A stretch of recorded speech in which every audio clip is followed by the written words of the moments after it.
Ninguna. Ninguna, porque la Hispania visigoda no es el equivalente a la España actual.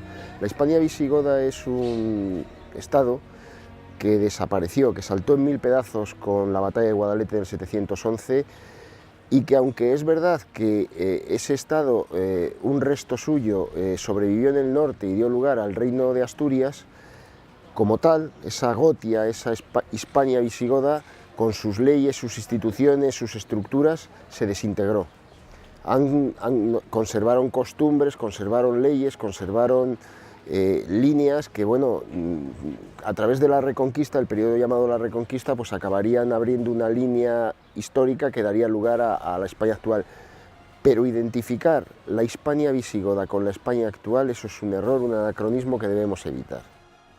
La sociedad de aquella época varía mucho con el tiempo. Ese es algo que tenemos que entender, que es evolutiva. Los españoles del siglo XXI nos parecemos poquito a los españoles del siglo XVIII, entonces los hispanos, y los visigodos del siglo VII o de comienzos del siglo VIII tenían muy poquito que ver con los del siglo VI, o tenían poco que ver. Las características: es una sociedad fuertemente estratificada, que es la prolongación de la sociedad romana, donde mucha gente está ligada a la tierra y no puede abandonar porque es población semilibre, unas ciudades en progresiva decadencia y unas élites que son tanto hispanas como visigodas, y que son las que realmente controlan toda la política. Las posibilidades de ascenso de la gente humilde, de extracción humilde, a cargos elevados y sobre todo a rango y a sangre elevada, eran inexistentes. Bueno, nos ha llegado, aparte de la supervivencia de la cultura antigua a través, por ejemplo, de las etimologías de San Isidoro, pues por ejemplo el derecho romano. El derecho romano se trasladó al reino de Asturias y ha sido la base del derecho español tradicional. Y bueno, como he dicho, todas las instituciones visigodas, que bueno, fueron una evolución de las romanas tardías, y su peculiar sistema político, que no nos dejemos engañar, aunque lo llamamos monarquía, pues rex es un nombre, era más bien como una especie de régimen de partido único formado por los poderosos, y entre ellos elegían a quien mandaban, como ha sucedido siempre en los partidos únicos, y se daban golpes de estado y se producían rebeliones.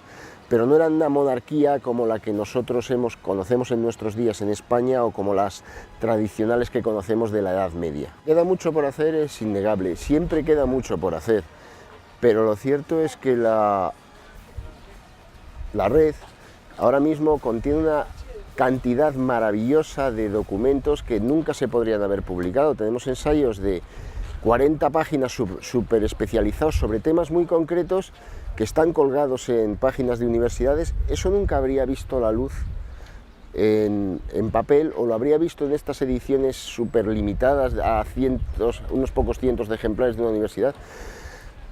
Internet no tiene más ventajas que su mal uso, pero como todo.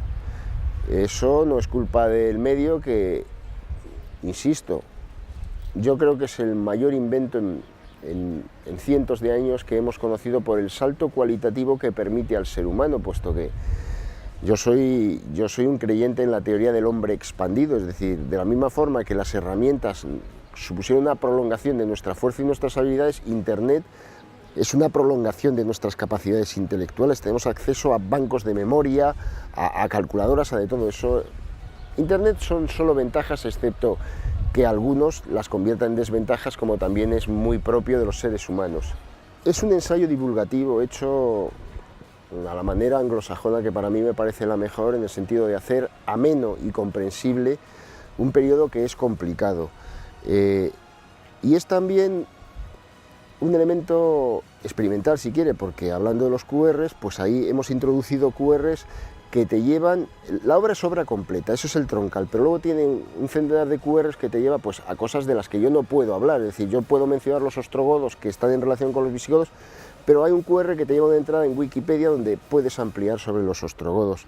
Es otra forma de ver la literatura, no a golpe de apéndice, sino abriendo ramas donde, si te interesa, puedes aprender un poco más, y si te interesa más ya te puedes comprar el libro. En ese sentido es creemos que es única y es también experimental, y es a que es una obra divulgativa y amena, los tres elementos que yo señalaría dentro de Godos de Hispania.